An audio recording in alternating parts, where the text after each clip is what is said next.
This is where I grew up, in the Porcupine Hills in southern Alberta. I thought, I'm going to carry out my dream of becoming an architect. But I was inspired by the work of Frank Lloyd Wright.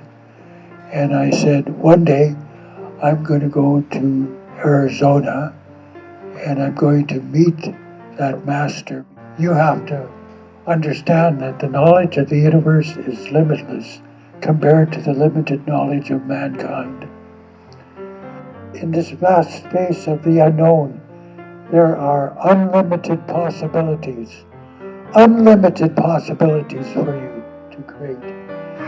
So this is my first major building, which was a Catholic church. I went for a walk in the woods and I saw the spider build a web. And I thought, now that's a very creative solution.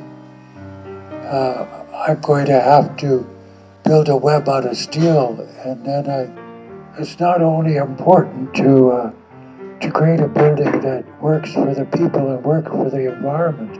So what advice would you offer to young architects? Well,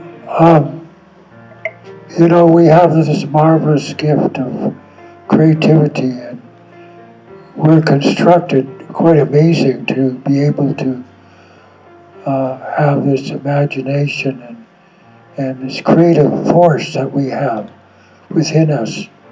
And I believe that we have the power to do really amazing things, so let's do them.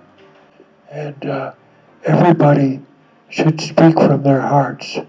And when you talk to somebody, talk heart to heart.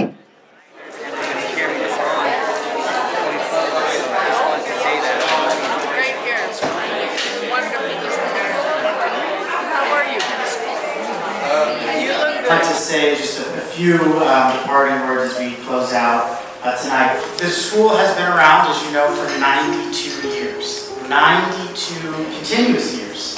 Never stopped running. I think what makes us so unique, what separates us, is while the rest of the world seeks comfort, they seek normalcy, they seek routine, this school seeks to break all of that. That we support people's individualism, but also understand the power of the network and the community. And we celebrate that community as well as the individual.